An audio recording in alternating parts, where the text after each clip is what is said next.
All right, I think we're going to mute everybody now and we're going to get started. Good afternoon, everybody. Welcome. It's great to see you all joining from across the country. I'm Kathy Stewart, and this is the Politics for the People Book Club, brought to you by independent voting and the people. Let me extend a special hello to our first-time book club participants. I want to invite everyone to introduce yourself in the chat. Say your name and your state, and thank you for joining us this afternoon. Today, we are so fortunate to have with us, welcoming back to Politics with the People, Dr. Danielle Allen. Dr. Allen is the James Bryant Conant Professor at Harvard University and the director of Harvard's Edmund J. Safra Center for Ethics. She is a political theorist who has published broadly in democratic theory, political sociology, and the history of political thought, widely known for her work on justice and citizenship in both ancient Athens and modern America. She is the author and editor of numerous books. She's a member of the American Academy of Arts and Sciences and has chaired numerous commission processes and is a lead author on influential policy roadmaps.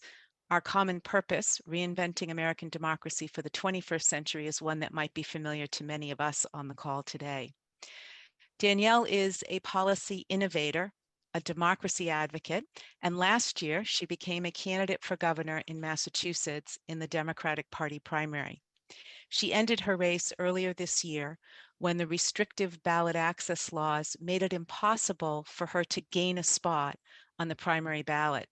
I was personally very proud to support you, Danielle, in that campaign, and so appreciated the quality of your leadership, innovation, and the conversation you sparked in the race. So welcome, Danielle. Great to have you with us today. Thank you so much, Kathy. It's great to be here and great to see all these amazing, beautiful faces from all over Arizona and Florida, Maryland, California. I'm blown away. That's great. We're so glad to have the chance to talk together. Today, we're going to talk about two of your books, Cuz, The Life and Times of Michael A., and Democracy in the Time of Coronavirus. Let me share with everyone how today's call will work. I have a few questions for Dr. Allen to get us going, and then we're going to turn to all of you. If you have a question, please put your name and state and just a quick overview of your question in the chat. And you can start doing that right now. And I will call on you, and then you can ask Dr. Allen your question. Our conversation today will run until 4 p.m. So Danielle, I wanted to kick off our conversation with a question about the writing of Cuz. Cuz is a memoir, the sharing of the story of your cousin, Michael, who was arrested in LA at age 15, tried as an adult, serving 12 years in prison for a first offense. It is the story of his release and trying to help him piece together a new life, and then losing him eventually to murder. It's raw, it's very intimate, and a window into the so-called war on drugs and the issues of mass incarceration, particularly in the African American community. Thank you so much for writing the book and sharing your family and Michael with all of us. I wanted to ask you how losing Michael and then writing the memoir impacted your work and your worldview. Oh, thank you so much, Kathy. I appreciate it. And thank you more generally for your leadership, I should have said, in pulling these conversations together across the country. And I'm grateful to have the chance to share Michael's story with all of you here today, and Kathy, to talk about a question that you asked. So in terms of how losing Michael impacted my life and my work, I mean, profoundly is the short answer, and I'm sure you can tell that some from the book. Maybe before I fully answer your question, I'll just say that one of the hardest things about losing Michael, and there are many hard things, but one of them was, as you can see from his letters in the book, he was a beautiful writer. And after he passed, I had this box in my closet that was just this box of his letters, and I felt it was like Michael voice just sort of trapped in a box. It was sort of pulsing in my closet. And so in that regard, for me, at the end of the day, writing the book was really about the chance to just like get Michael's voice out of that box that it was trapped in, and let his voice live again and speak and be heard. So, you know, losing him was a turning point moment for me in my own life, for sure. It was, you know, there are many sort of different parts of that. I mean, one piece of it was just the sort of, it brought me to a sense of kind of just crystal clarity about how badly we were doing in the country in terms of enabling young men of color to move forward. And it's not that I hadn't known that beforehand, but when you have a person you love who is caught in difficulties and working hard to try to change the direction of their life, you know, you sort of pour all of your energies into trying to help them just, you know, go from one day to the next. And so there's a sort of kind of cruel irony that then when Michael passed, that was the time at which I could kind of think bigger, think more systematically across the whole of our institutions, and take those energies that had been connected to Michael and pour them out in a broader civic and political direction. Thank you. Well, it's very impactful reading the book. And to me, I wanted to have us all read the two books together. There was something about that I felt was very impactful. Mm-hmm. So let's turn to democracy in the time of coronavirus. You write about how the pandemic presented us with a trio of crises, right? A health crisis, an economic crisis, and a political crisis. And that the challenge was to find a pathway to navigate and solve those intersecting problems. Mm-hmm. I found the book very powerful to read, very illuminating. It's one that I hope millions of Americans will read, and I think it should be required reading for elected officials at every level of government. I learned so much from the book. And midway through, you write, I'm going to quote you here, "This pandemic hasn't changed us or our world. It has simply revealed facts about us to ourselves." And I wanted to ask you if you would speak to a few of those facts that you write about in the book so eloquently.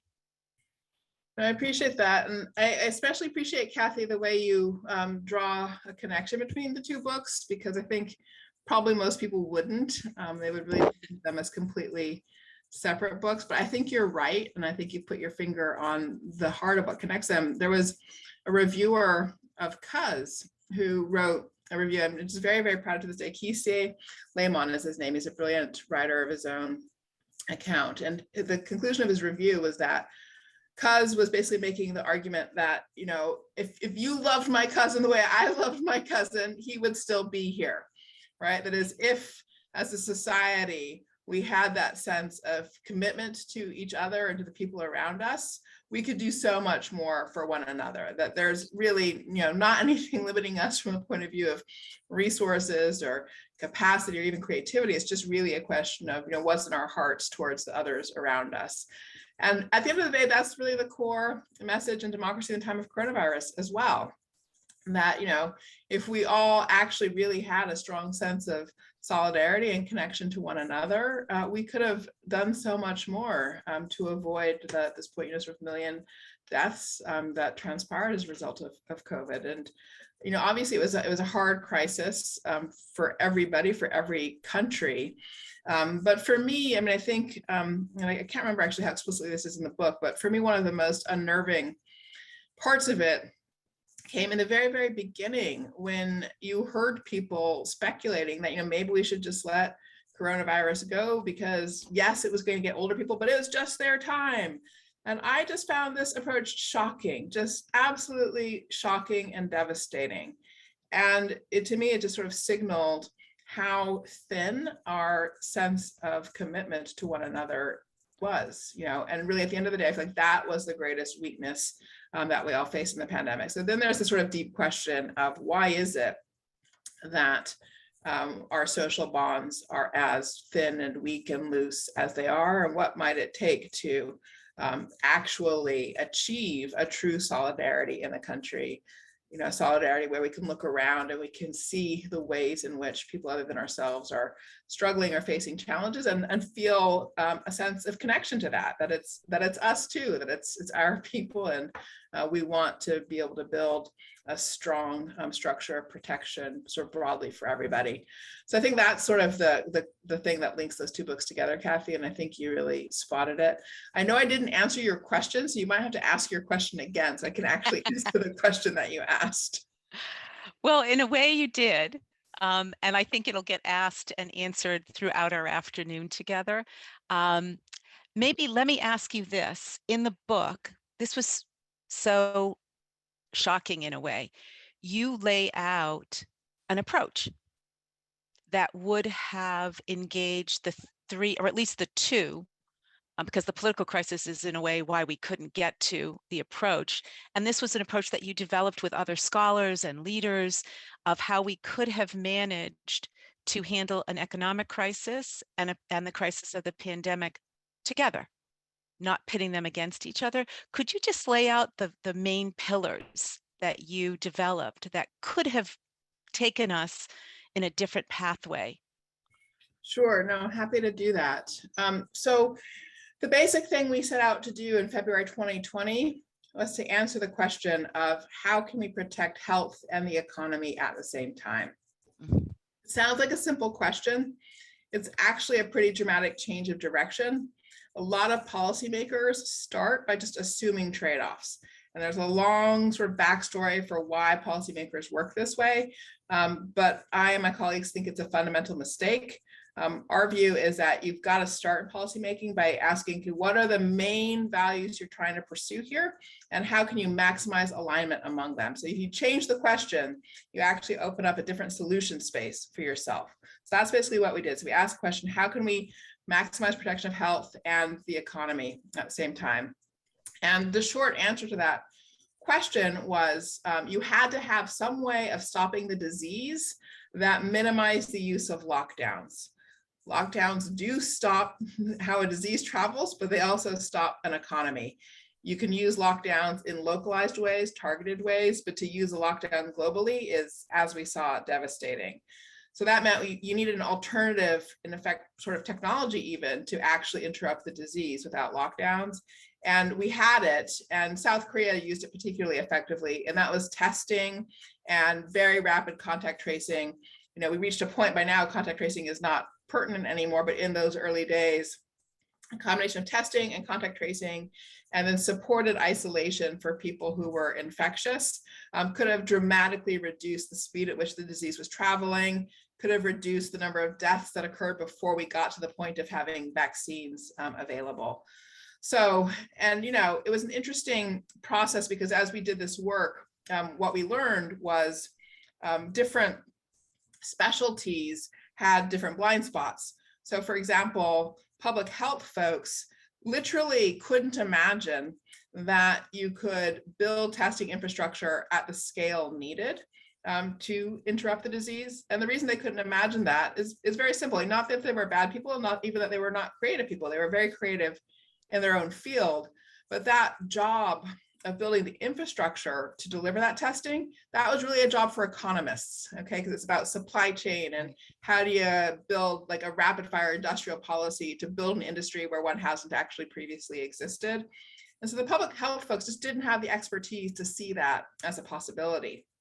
On the other side, you had economists who had no training in health. So they never thought of themselves as people with the tools to add, you know, additional tools to the kit that we could use to actually fight a disease. So they just sort of took for granted that the public health people had named all the tools that were available. And so the only question was how to deal with lockdowns. And so they were sort of stuck in that place. And so we were trying to help people see there was another way, but it required actually using economists to deliver the tools that we needed for health purposes. So I think this point, two things strike me so profoundly in what you're saying is one, how if you can change the question, you can see new pathways, and how stuck we get in the questions. That seems so methodologically critical. And then this whole idea of what possibilities you can see and what would it mean to bring a broader grouping to the table with a different set of questions. Exactly. No, you're exactly right, Kathy. And we can see it across our politics. Another really good example, for instance, is when we have fights and debates between people who are working to preserve land and people who are working to achieve more affordable housing through development. And Right. we tend to set the question up as if it's a trade-off between those two things. Whereas if you just change the policy-making space and ask the question of how can we maximize the creation of affordable housing and the preservation of land at the same time, you start seeing solutions that you're not seeing when you just presume that it's a trade-off between the two things. Absolutely. Yeah. Let me switch gears totally here, or not really totally, because I know that the pandemic had much to do with your decision to run for governor, but thank you for that run. I have so much respect for the fact that you took that on. You're an ethicist, you're a scholar, you're a professor, an educator, and you're an activist. And that's an unusual combination. I wanted to ask you now, as you reflect back, and we all really appreciated your piece in the Wall Street Journal, but what are some of your takeaways from the run? Well, it was a truly inspiring experience. So I keep saying to folks that it was a very expensive, but very effective form of therapy. So, I mean, it really was. I was very angry and just full of despair before I set off on the run. And for all the reasons that you read about in the book, all the kinds of frustrations and so forth that I had with decision makers and people in office and so forth. And as I visited with people around the Commonwealth, it was just clear to me that there was so much good work and so many solutions on the ground in communities all over the state, even solutions to the big problems we were facing. So if you take the example of COVID vaccination, our state had a really rocky rollout of vaccines. We had this website that was giving people these ridiculous wait times. I had a friend who got a 20,000 minute wait time for signing up for a vaccine appointment. And it's making it very hard for older people without access to transportation to get to the vaccine sites. And local community groups turned the tide on that. So the Black Boston COVID Coalition and the Berkshire County COVID Collaborative both found methods to get vaccines close to people and make it easy and accessible for them. And that kind of good work of people actually committing to each other in that same spirit that I was, craving, right, in writing the book was there. It exists on the ground and is producing solutions. So for me, then it brings the question, I think it's a question that also occupies all of you, how to take that good energy and actually get it harnessed up to our political institutions. Because that's where the disconnect is. But in terms of where we, the people are, and what we can do, it's good and beautiful and healthy and strong. And there's so much good work that we are already doing with and for each other. So that's what I mean when I say it was, by the end, honestly, I just left with, I feel quite hopeful, honestly, despite how really quite horrible the world is at large right now. I actually do feel fundamentally hopeful about our ability to find our way out of the complicated times that we're in. That's so good to hear. It's so much my life experience as a community organizer and as an independent organizer that's where the hope lies, is with ordinary people and what we can do. And then you're right, the $64 million question is, can we transform the political system, and can we realize what lies as possible in our democracy? I think that's very, very much the question. Well, listen, we're going to turn to all of you now and take some of your questions. Let me just remind everybody how this works. If you have a question, put it in the chat with your name.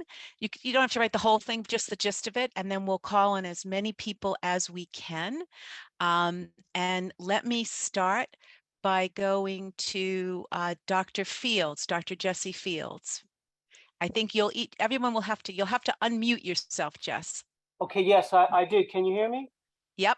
Okay, great. Thank you. And thank you, Professor Allen. Thank you so much for being here with us and for your teaching and writing and public service and activism. And I was thrilled to meet you and get to speak with you somewhat back in April. So thank you. I as I mentioned in my review and reflections, I had started reading Cuz not long after it was published. And then more recently, had been listening and still are listening, because I love them, to your Berlin family lectures on democracy and the pandemic.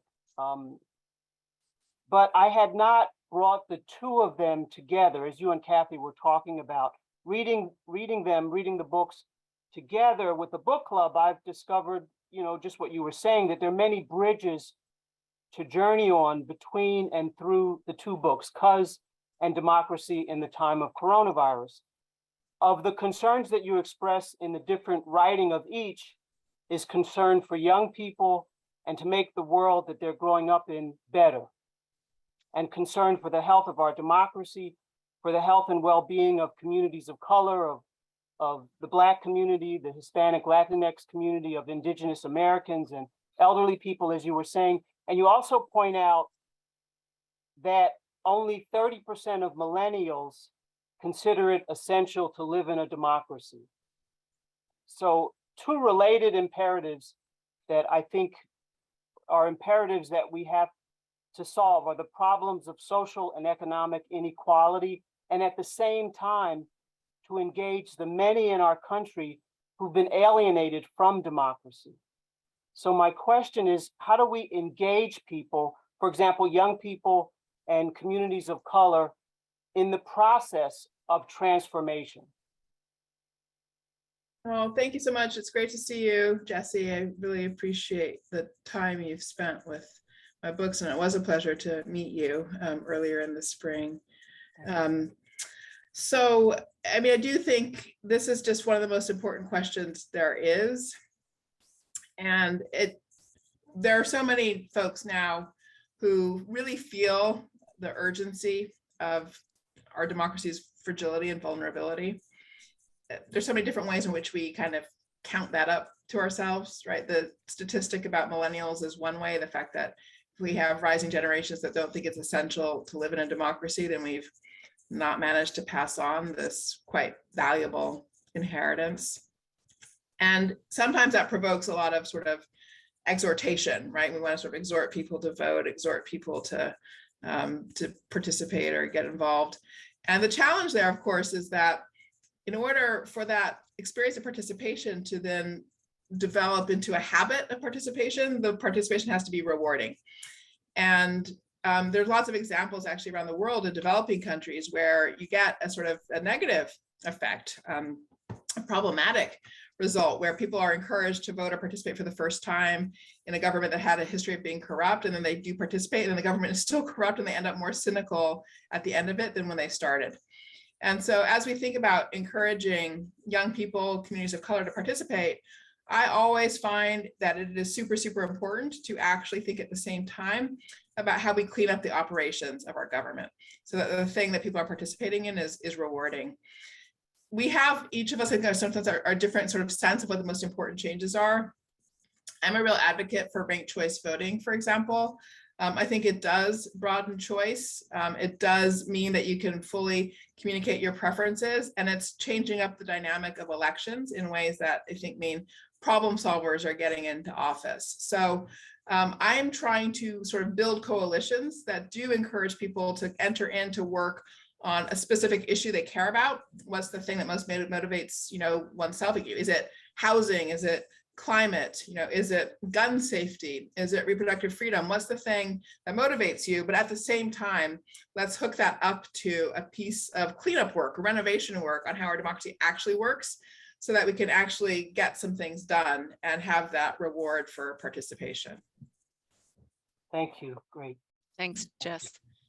Thanks, Danielle. That's so key, to thread the needle for people so that they understand that connection between the crisis, the issue they're most concerned about, and the erosion of democracy, and that they have to work on both together. That is so much our work now. And I think more and more Americans are kind of seeing that. We've sort of had a front row seat exposing so many of the fault lines in our democracy. Let me go to, oh, sorry, go ahead, Danielle. Well, I was just going to add one other thing, which is that, when years ago, when I used to advocate for participation, advocate to young people and so forth, just sort of straightforwardly in those ways, people would always say to me, but isn't it so much work? Isn't it so much work? And I would say, no, not really, because it's fun and, it's a way of being social. And so it's not, it's not really extra work or anything like that. And I now admit that that's not true. Okay, it is work. It takes a lot of work. And that is something we have to say out loud. But then we also have to be able to communicate why that work is, again, rewarding and what is the experience of empowerment and fulfillment that comes from helping to shape your community. And we have to figure out how to help make space in one another's lives for the work that democracy requires. So true. Yeah. Let me go to Alan Cox. Alan, I think you'll have to unmute yourself. Alan from the calling in from the Bronx.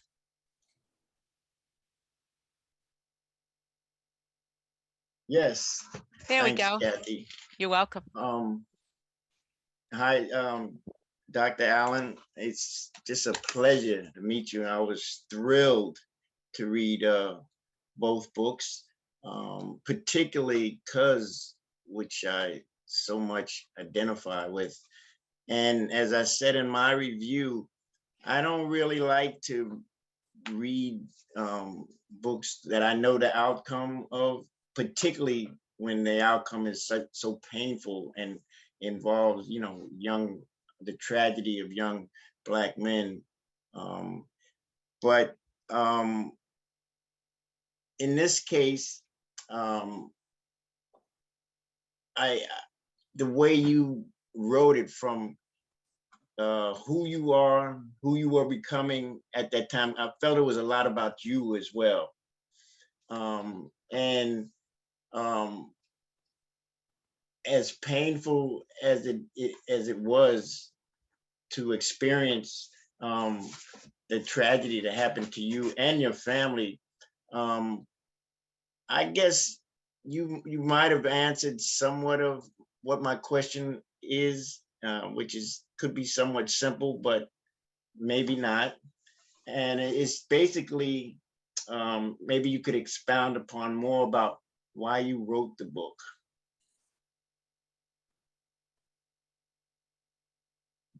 You're on mute. Sorry about that. Oh, goodness. Well, I really owe Skip Gates, Henry Louis Gates Jr., for my having written the book.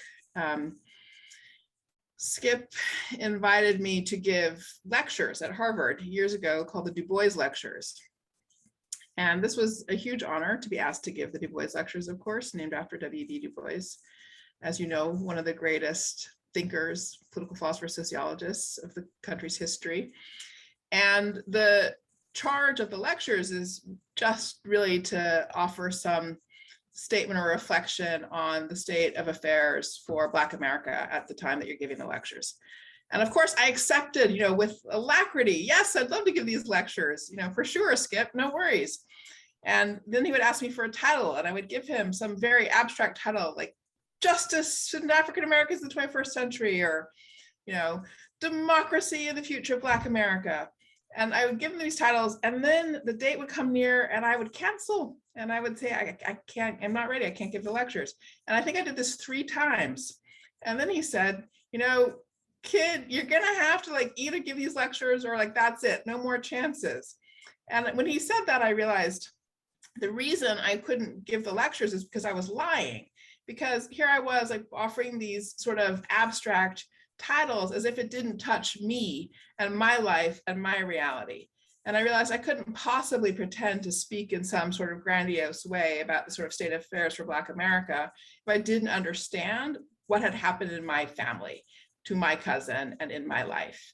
And so I sat down to understand that. And it was an important moment for my whole family, because I know others have had tragedies on this call, and every family responds to tragedies differently. But some families, and in our family, respond to tragedies by shutting down. And so after Michael passed, we literally didn't talk about what had happened to him. I mean, it was a devastating thing for everybody. He was beloved. He was a beloved son of this extended family. And yet we never once had a conversation about how had this all come to be in this way. And so in that regard, the opportunity to tell the truth about Black America by telling the truth about my own experience and my cousin's experience was also a chance finally for my family to face our collective truths and to heal. So that's how I came to write the book. It was, the forcing factor of an invitation to give some lectures. And I did give the book as lectures. It was the strangest set of lectures Harvard has ever seen, I think, because I literally cried through the entirety of every single lecture, a series of 4 lectures. So that was really how it happened. But I'm really grateful to Skip for forcing me to face the truth and to wrestle with it. Thank you. Thanks, Alan, for your wonderful question. And I'm so glad that Dr. Gates asked you to do those lectures. Yeah. Let's go to Leah Clifford, who has a question about the education crisis. Hi, Dr. Allen. I'm just going to preface my question with sort of describing it was in Democracy in the Time of Coronavirus. You described how COVID highlighted the really deep deficit our country has. It's around its collective understanding of what the education system is and the consequences of no longer focusing on civic education. Reading your book for me, it perfectly articulated how I felt when I worked in childcare. Right in the middle of COVID shutdowns. So it was very eloquently broken down. And I want to thank you for doing that and bringing attention to the issue. My question to you is, it can be as micro or as macro as you want to get. But my question is, how can we bring more attention to this really important issue for our next generation? And how do we try to solve the problem between the problem of true education versus workforce childcare, and doing that without compromising the well-being and access to resources for marginalized children? Thank you so much, Leah, and thanks for all of the work that you put in the pandemic. I mean, I think folks who were working in childcare in that time, you had some of the hardest jobs there were, so really appreciate you for doing that, and thank you for sharing that. I want to say 2 things. One about civic education, and then the other about the education every child deserves. And those are related to each other, but the second is a bigger subject than the first. And on the first, I'm happy to say we actually have an unusual moment of bipartisan cooperation unfolding right now. There is an act that was just introduced in Congress called the Civics Secures Democracy Act. It's co-introduced in the Senate by Senator Coons of Delaware, Democrat, and Senator Cornyn of Texas. And this would inject significant resources into state educational systems to support districts and schools in building out civic education. So if this area is of an interest to anybody on the call, I would really encourage you to reach out to your legislators. The Civics Secures Democracy Act is the name of it. It's Rosa DeLauro in Congress and Tom Cole from Oklahoma are the congressional co-sponsors. So there is this, and this work, I should say, is the product of efforts by a large coalition. It's a coalition that spans the ideological spectrum, working in spaces of education, civic education in particular. So really embodies, I think, the spirit of all of you who are assembled here in terms of independent-minded, let's find some solutions, let's get those solutions moved through, let's link arms and form alliances so that we can get these things done. And then in terms of the bigger question, it's funny, I mean, COVID was devastating in so many ways. It also offers us its silver linings. And one of its silver linings in the educational space is that schools really had to adjust and personalize their approaches to different kids. I mean, even just to find their kids in some cases, schools found themselves having to do much more work to figure out where parents were and how to connect with kids online. And so even schools that have been in challenging circumstances actually built up a new capacity for personalizing learning, personalizing supports for students. So for me, one of the really important questions is, how do we institutionalize this? This does require resources. It requires learning to approach evaluation of learning in some new ways, not the same sort of boilerplate high stakes testing across the board, but approaches to accountability that are compatible with really building out personalized learning. We have been doing this for years for students with disabilities under the heading of individual education plans. So we do actually know how to do it. And it's also what we do in fancy private schools, where every kid, the educators have a really pretty clear sense of what they need and they work with the family to achieve that. And I think the time is here. We have an opportunity to achieve that kind of personalization of learning and learning supports for all students. So that would be, I think, the direction I think that we want to point to coming out of COVID. Thank you so much. I'm definitely going to go check that out. I appreciate it. Sure. Okay, we're going to go to Lou Hinman. Lou, are you there? You can unmute and ask your question. Yes, I'm here. Thanks, Kathy. Dr. Allen, it's such a pleasure to meet you online. I loved reading Democracy in the Time of Coronavirus. I think it's a extremely much needed case study, if you will. I haven't read Cuz yet, but I'm looking forward to reading it now more than ever. I wanted to ask you, Dr. Allen, I think, rebuilding the functioning social contract that you speak of in the United States is inseparable, I think, from structural political reform to make our political institutions much more representative and inclusive. I don't think that's all it's going to take by any means to restore the kind of solidarity that you speak of. But I do think it will be essential. What are your thoughts about the role that the Democratic and Republican parties have played in the disintegration of the social contract, if you think they have played a role? And how do you think it can be addressed? Well, thank you so much for your question, Louis. I mean, I think you've articulated what we're all feeling right now as just a real sense of frustration at the disintegration, the degree of division and polarization. And it's a hard conversation because for young people, particularly folks born after 2000, they've never known anything different from what we currently have, right? If you think about, if your life is punctuated from 2001, September 11th, 2008, Great Recession, 2016 election, the pandemic. And so one of our biggest challenges, actually, I think, honestly, is just developing a kind of a cross-generational vocabulary for the moment we find ourselves in. You and I know that once upon a time, even across party lines, people could get things done together, right? And so we have a real sense of loss that can make this all very painful. Whereas for Generation Z, I think they can have a lot of frustration with our expression of feelings of loss. And so in a funny way, I think one of the first things we have to do is acknowledge that, we at this point have kind of rising generation that doesn't have that same sort of sense of trajectory as we have. And so I've found myself talking a lot about how do we achieve solidarity?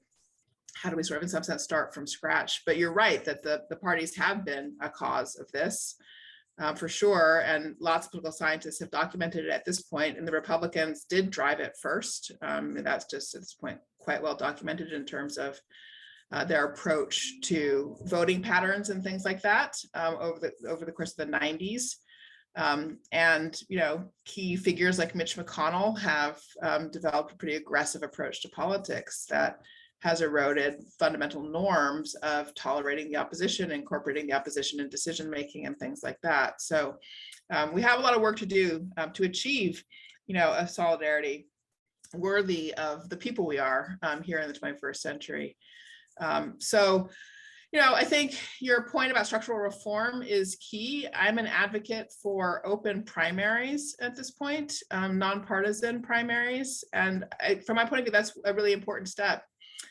Gives candidates and media consultants the chance to communicate to the whole electorate all the way through the election. I think that's one of the ways we can change the dynamic so that our parties are no longer captured just by the small percentage of people who are really directly participating with them in the primaries. So I think we've got to sort of change those incentive structures in order to change that dynamic. That was a really long-winded. I hope you'll forgive me for that. No, it's fine. Thank you very much, Doctor. Okay. Yeah. Very, very important conversation there. Thanks for your question, Lou. I just have to read this quick comment from Steve Huff, writing as you were speaking, Danielle.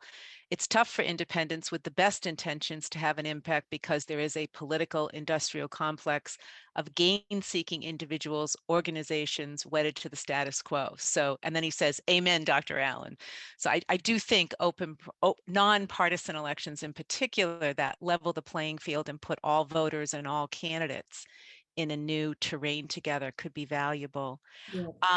I actually wanted to go to someone who didn't ask a question, but I think raises something very, very important that's very connected to what you were just saying, Danielle. Eleanor Knox, I wonder if you would share your comment as a millennial. Oh, yes. And I'm sorry, I'm taking care of my newborns. That's why I have my camera off. But I really like, Dr. Allen, what you were saying about, actually, so I'm a psychiatrist. And so I think about, behavioral science. And so thinking about people won't do things that don't feel rewarding. I think our political discourse, it's so miserable to talk to someone at times who doesn't agree with you. And I think part of it is like, if someone has a different opinion, but part of it is the way we're talking to each other and the tone. It can be so acrid at times. And so your comment just made me think about how, so many people, so many of my peers are so checked out. Like I actually, after, I'm a parent. And so after the Uvalde shooting, I was wanting to get re-involved in politics. And I was texting like all of my friends, like, is anybody involved at all in any level of any civic institution? And like, no one is involved. No one wants to be involved. Like, it's such a miserable thing that it's not rewarding. And people, I think, are less checked out. And then the only people that are involved are, really extreme, and it cuts out all the moderates. And yeah, that's kind of it. Yeah, no, it's a hard time in this regard for sure. And there are so many intersecting things as well. I was speaking during my campaign. I often told the story of coming from a family with long traditions of civic engagement on both sides. And my great-grandparents on my mom's side helped fight for women's right to vote in the early 20th century. And my great-grandmother was president of the League of Women Voters in Michigan in the 30s. And on my dad's side, my granddad helped found one of the first NAACP chapters in Northern Florida. And so I sort of tell these stories about, growing up in a kind of culture of civic engagement and then how that informed my own engagement. And after one event, a young woman reached out and she said, Professor Allen, this made me really think about my own family. I grew up in a civically engaged family too, but I now realize I'm not engaged at all. And this made me ask the question of why am I not engaged? And I realized in my case, it was because I'm so rent burdened that I know I'm not going to stay in the community that I'm in. I know I'm going to be here for another year or two. I'm going to have to move on. And so what's the point of engaging? So it's the acrimony, it's the bitterness, but the economic questions in our world too directly impact whether or not people are able to put in the time or do the work, as I said, about being sort of civically involved. So we have a lot to do to try to make space again for real civic life and its rewards. That sounds very daunting. And so then the question is always, well, how do we actually get started? And so that is where I do think there's just huge value in being able to reconnect at a pretty local level. My personal experience is that when relationships are grounded in place, they're much more robust to that problem of all of the nasty vocabulary and nasty language and the like. And it's not a solution for everything for sure, but it's a way of kind of rebuilding the capacity to do civic work and to sort of get ready to take some of the knocks as well as with the rewards. But you're right. You've named a really big problem, Eleanor, that we have gone a long way in the wrong direction in terms of having this be something that's not rewarding at all. So we collectively have a lot of work to do to change that dynamic. Thanks. Let's go to Al Bell from Arizona. Al, are you there? Yes, I am. Thank you. Dr. Allen, thank you so much. And the list goes on and on and on. I do have a question regarding your final recommendations. And I don't know if you read my commentary, but your book is on its way to my grandchildren, and the pop quizzes start next week. And they're young, like some of our commentators. On reflection, by the way, I think your book answers this question.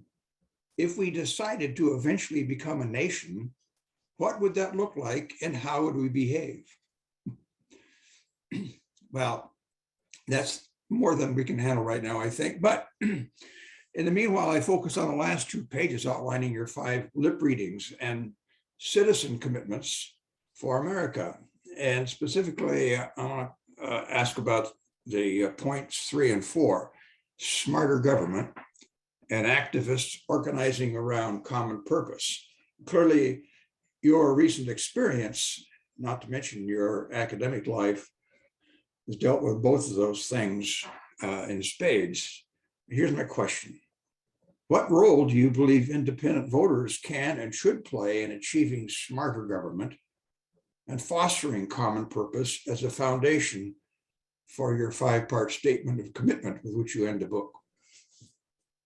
Oh, great. No, thank you so much for that. I really, really appreciate it. You know,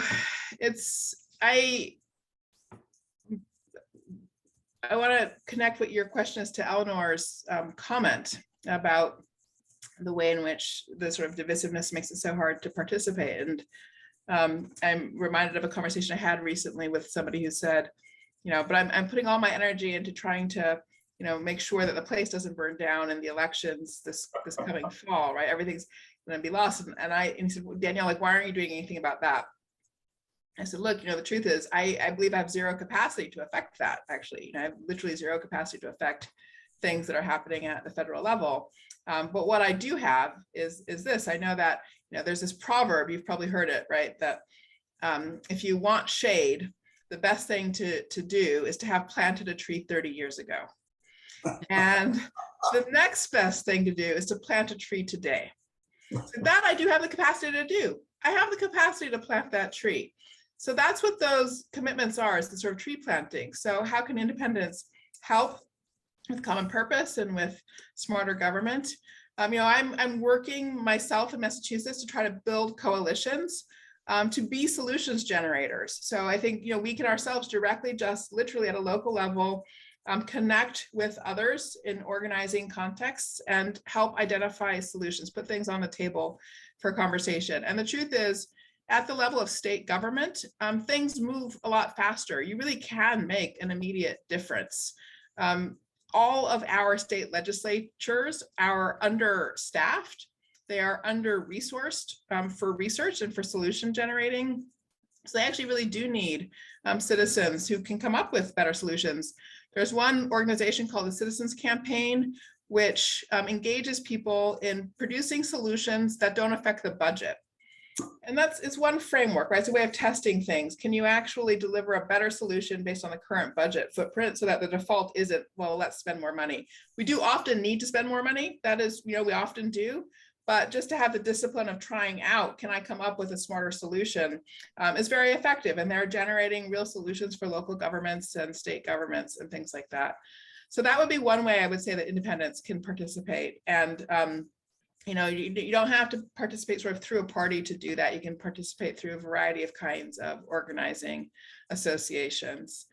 And then in terms of the sort of common purpose part, this is one I think of honestly as a moral commitment that any of us can enact anywhere in our lives. And I think of this, okay, I'll be very, very blunt. I think of this as a moral commitment that is the opposite of Mitch McConnell's commitments in life, okay? And what do I mean by this exactly? Mitch McConnell said, this is printed all over the place, that, after an election, losers go home and winners make policy. This is exactly wrong. This is not what a democracy is. In a democracy, the winners get to chair the committee, okay? But the losers are still on the committee, all right? That's what it means to focus on common purpose. It's like, yeah, okay, you won. Yeah, you get some extra power. You get to set the agenda for the committee. Yeah, we'll give you that, but the losers are still on the committee. So, that practice of actually running a committee that's got people who disagree on it, I mean, we actually all do this in our lives in all kinds of places. Schools, sometimes we'll be on a kind of a committee for our kids' schools, or a church or a social organization. We don't actually think of that as much as being a kind of the key muscle of democracy as it is, but it really is. And to the degree that we can make that sort of knowledge and moral commitment explicit and teach it to younger people, we will be building that capacity to act with common purpose. Thank you. I wish my grandchildren already had the books, but we'll fix that in a couple of days. Oh, I appreciate that. Thanks, Al. Let's go to Evelyn Doherty up in Boston. Evelyn, are you there? Hi, yes, Kathy, thanks. Can you see us? Yay, Boston. Hello. Hey. That's right. All right, so I'm gonna have Lo, why don't you ask your question first? How you doing, Great to Danielle? see you, sir. Thank you for the book. It's very powerful. And I know it took a lot to write it because you're very, very honest. Danielle, I'm 63 years old. I've been in and out of prison since I was a juvenile. And I can identify with a lot of stuff you wrote in your book. And I learned a lot of powerful lessons as a result of going in and out of prison. A lot of valuable life lessons. But one lesson I really learned was that my decisions really profoundly impact other people. And throughout my tenure of going in and out of prison, I was destroying my family. I was destroying my friends because I was a very selfish individual. And I want to know, my question is, what profound impact did your life undergo while your cousin was in prison? What are some of the sort of changes that you realized? Because when you go to prison, people go to prison, they don't understand this. Your life is never going to be the same when you get out. Yeah. Nothing is going to be the same. Yeah. Yeah. No, I mean, that's true for family too, right? That's right. That's what you're saying. Exactly. And, you know, all kinds of things. I mean, for starters, there was just the sort of fear, the living with fear. You know, the fear of, would this person I love be okay? And you know what it means to live with fear over time. I think that's a thing that doesn't get said out loud enough, but like that's what it means to have a family member in prison, is to live with fear. And you know, I did put in a certain amount of my own time, you know, visiting Michael, and I continue to be afraid of police stations and other kinds of spaces like that. Like they cause a visceral sense of fear in me when I go into them. That's right. And, you know, my own work life for sure changed. And I'll just give you, you know, one example. I mean, it's a kind of funny one. I don't know if it'll come across exactly, but I had one friend from the University of Chicago where I taught for that last stretch of time that Mike was inside. And after my book came out, she wrote to me and she said, "Oh, now I understand why you could never accept any of my social invitations. You were too busy looking after and doing work with Michael. I just thought, you know, you were standoffish. But now I understand." Because I hadn't told anybody, you know, why I was not around or traveling all the time. I never told the people in my work environment what I was doing. Right. And retrospectively, I'm also ashamed of not having, you know, of having had that shame and not having been able to say out loud what I was doing. That's right. So all of those would be pieces. Yeah. Yeah. Well, thank you. On a little bit of a different note, thank you so much for your books and for your run for governor. I wondered, I'm the chair of the Massachusetts Coalition of Independent Voters. We've been in Massachusetts a good couple decades now. Would you consider, or have you ever thought about maybe running for another office or even the governor's office again as an independent? That's so interesting. I really appreciate that. I did actually spend some time thinking about running as an independent before I decided to run as a Democrat. And my view was the current structure, because of the timetable of the election and the way in which media attention follows it, make it nearly impossible for an independent to succeed. I think, Governor Baker supposedly thought about running as an independent this time round. And even, his folks thought that would be hard for him to do. So I think that's a real kind of measure of how challenging it is to run as an independent. However, I do think that pursuing a nonpartisan primary would be a great thing to do.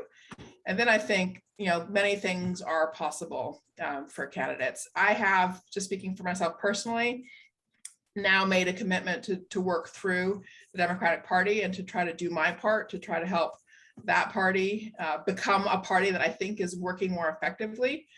For me, that's compatible also with pursuing nonpartisan primaries. I think these things can and should go together. So that's where I am now, but I did give it serious thought, and it did bring me to see, just the real challenges that exist for independence. Thank you. I think that's one of the things I think about what you just shared with us, Danielle, is it's so important for the Democratic Party, in some ways in particular. We've seen this in New York so much. They've been such a voice against nonpartisan elections. And I think you're right. I think it would be helpful for the party, but it's good to know that you're a voice there that's asking for a reexamination of that issue. Yeah, no, I believe, honestly, to tell you the truth, I think this is actually sort of true for both parties. Like if they actually, if they want to be a party, like if they actually want to do the thing they claim they want to do, then they've got to win in the competition that they're currently losing anyway. And so, that is to say for people who are independents. And so in that regard, they should actually be putting themselves directly in competition in spaces with people who are running as independents or running for third parties and the like. And I think by avoiding that competition, they're actually weakening themselves as a party. So. Yeah, exactly. I mean, you can see right now, 42 to 45% of Americans are leaving the parties, both parties, because they feel that the parties are failing. And for many of us, it means giving up certain voting rights, which is very problematic now. Well, let's take another question. Let's go to Harry Kresge. Harry, are you there? Hi, Dr. Allen. I read your book, Democracy in the Age of Coronavirus, and I loved it. I was so taken with the logic of it and how you put this together. And what I've been thinking about, and this is a somewhat odd question perhaps, since I've been an activist for most of my life, and but I've been thinking about the issue of alienation and how existentially you could argue that we're all alone. So how do you, maybe I'm asking for some therapy for all of us, but how do you go from your alienated individual self to activism and changing the world? Yeah, no, I thank you, Harry. I think that is a really fundamental question. And you sound like you actually have answered it. You said that you're an activist. So can you share with us what your answer has been? Do you mind? Well, I think it's something like your interaction with Professor Gates. I think you have to take the plunge and leave your alienation at home and go somewhere where you have to interact with people and do something together, even if it's very small. Yeah, I think you're right. I think that's exactly right. And then the question is, what are the motivations? What are the motivators that get you to take that first plunge, right? Because once you've taken the plunge and then you're connected to people, you can feel the rewards. You can feel the rewards of well-being, of empowerment, of shared understanding and human connection. And those really matter. They make a huge difference in people's lives. So for some people, the motivation is anger. right? Like, how can this be? Like, I think Eleanor was describing Sure. that a little bit about Uvalde, right? That was her, she was reaching out, out of that motivation. In my case, it was this sort of sense of, being asked, being invited. An invitation matters a lot. And there's a lot of research backing up that invitation can be really key for somebody getting started. So, Eleanor, although you found that nobody was doing anything, your reach out was probably also an invitation. And so it can be the beginning of something. So I think both of those things, matter a lot. The sense that, there's got to be another way. Let me reach out, and that, receptiveness to the invitation when somebody reaches out. Thank you for Thanks. sharing that, Thank you Harry. so much. That was helpful. Thank you. It's a great note to end on, and we are actually way out of time. This has been such a wonderful conversation, and I think it's raised more questions and thoughts for us all to pursue, which is great. Thanks, Danielle, for being with us today and for your ongoing work. I know I've heard you write and speak about justice by means of democracy. Thank you for your commitment to that and for being with all of us here today. I have 4 quick announcements, invitations actually, to pick up on what we were just saying. For my first one is that Independent Voting is conducting a survey of independent-minded Americans. It's called From 2022 to 2024, Independents Look Ahead, and it invites us to weigh in on the upcoming elections and how we view the crises in democracy. And I want to invite everyone here, if you haven't yet, to take the survey. We're going to put the link in our chat. And my next invitation is from our partners at The People. They're hosting their 4th annual National Assembly this coming Sunday, June 26th at 12 noon Eastern. The Assembly brings together Americans across the country. It's going to focus on the People's 2022 election strategy. It will include a report on a brand new initiative, the Meeting of America, and how everyday Americans can change the course of our democracy. And we'll share that link as well. And then let me wrap up by, I'm very excited to announce our next selection. Our Fall Politics for the People book will be The Independent Voter, co-authored by Jackie Salet, president of Independent Voting, Dr. Omar Ali from UNC Greensboro, and Dr. Tom Riley from ASU.